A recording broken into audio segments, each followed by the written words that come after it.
6 जून 1990 की थी वो एक रहस्यमयी शाम। 16 साल की सानवी कर रही थी अपने स्कूल का काम। तेज बारिश में एक पत्थर शीशा तोड़ के अंदर जो आया, सानवी ने पहले बाहर झांका, फिर वो पत्थर से लिपटा खत उठाया। सानवी का चेहरा थोड़ा डरा हुआ था। पत्थर पे एक कागज चढ़ा हुआ था। सानवी ने पहले अपने चेहरे से डर को भगाया, फिर धीरे से पत्थर के ऊपर से उस खत को हटाया। न जाने किसने था वो पत्थर मारा। खत में सिर्फ लिखा था लॉटरी नंबर 7211। तभी तेज गरजते बादलों ने सानवी को डराया। क्या है ये माजरा, सानवी को कुछ समझ ना आया। खत बार बार सानवी का ध्यान अपनी ओर खींचे। सवाल ये कि कौन था वो खत भेजने के पीछे।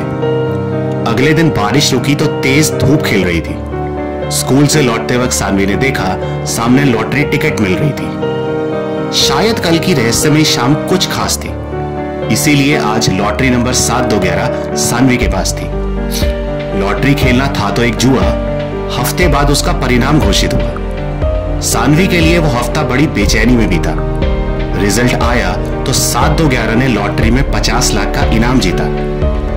उस खत की बात बिल्कुल सही थी। सानवी खुशी से उछल रही थी। सानवी ने बचपन में ही अपने माता पिता को खो दिया था। 50 लाख पाके आज खुशी से उसका दिल रो दिया था। सानवी ने सबसे पहले नींद से दादाजी को उठाया, फिर उन्हें लॉटरी नंबर 7211 के बारे में बताया।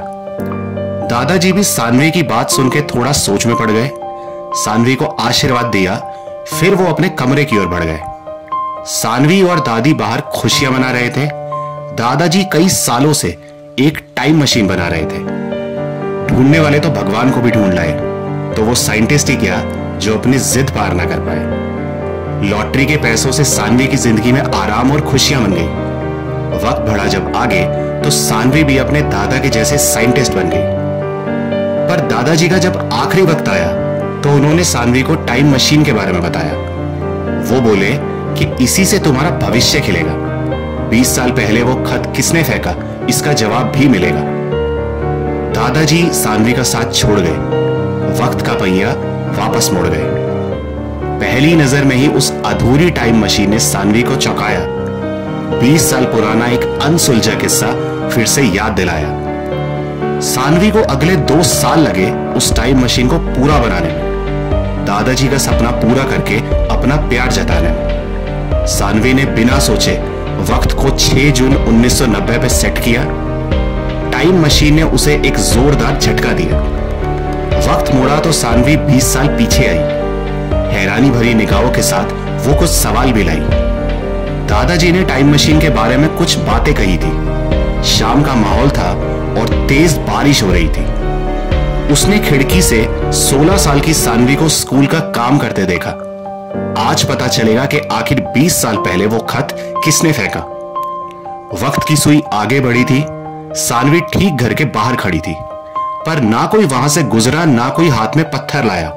सानवी पड़ी गहरी सोच में और उसे कुछ समझ ना आया। वक्त आज ठीक वहीं खड़ा था। सानवी ने नीचे देखा तो एक पत्थर और खत पड़ा था। उसकी आंखों में अचानक से एक चमक आई। तब जाके कहीं उसे बात समझ आई। उसे खुद में 16 साल की उस सानवी का भविष्य दिखा। जेब से पेन निकाला और खत पर लॉटरी नंबर 7211 लिखा। उसने दादाजी के कमरे में बन रही उस टाइम मशीन को देखा, फिर पत्थर में लिपटा खत 16 साल की सानवी की ओर फेंका।